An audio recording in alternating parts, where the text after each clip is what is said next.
ਲੋ ਜੀ ਦੋਸਤੋ, ਆ ਜੀ ਗੱਲਾ ਮੰਡੀ ਦੇ ਵਿੱਚ ਮੌਜੂਦ ਆ। ਇੱਧਰ ਤੁਹਾਨੂੰ ਦੱਸਦੇ ਆ ਰੇਟ ਕੀ ਚੱਲ ਰਿਹਾ ਜੀ ਗੰਦਮ ਦਾ। ਬਾਕੀ ਖਬਰਾਂ ਤਾਂ ਬੜੀਆਂ ਚੱਲ ਰਹੀਆਂ ਸੀ ਕਿ ਰੇਟ ਵਧਣਾ ਘਟਣਾ ਕੀ ਸੂਰਤ ਹਾਲ ਹੈ। ਤੇ ਆ ਜੀ ਹਕੀਕਤ ਜਿਹੜੀ ਸਾਡੇ ਸਾਹਮਣੇ ਆ। ਹੁਣ ਜ਼ਿਮੀਂਦਾਰ ਆ ਰਹੇ ਨੇ, ਚੈੱਕ ਕਰੋ ਗੰਦਮ ਦੇ ਢੇਰ ਲੱਗੇ ਨੇ ਪੂਰੀ ਮੰਡੀ ਦੇ ਵਿੱਚ। ਤੇ ਇਹ ਜਿਹੜੀ ਬਿਲਕੁਲ ਸਾਫ ਸੁਥਰੀ ਗੰਦਮ ਜੇ ਆ, ਚੈੱਕ ਕਰੋ।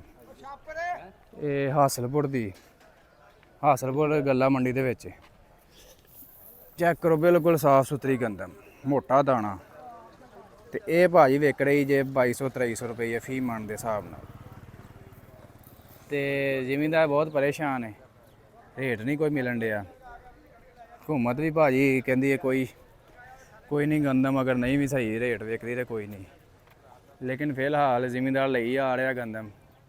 ਜਿਸ ਤਰ੍ਹਾਂ ਕਿ ਬੰਦੇ ਕਹਿ ਰਹੇ ਕਿ ਸ਼ਾਇਦ ਜ਼ਿਮੀਂਦਾਰ ਸਟਾਕ ਕਰੇਗਾ, ਲੇਕਿਨ ਜ਼ਿਮੀਂਦਾਰ ਕੋਈ ਨਹੀਂ ਬੁੱਕਤ ਨਹੀਂ ਹੈ ਕਿ ਸਟਾਕ ਵੀ ਕਰੇ ਗੰਦਮ।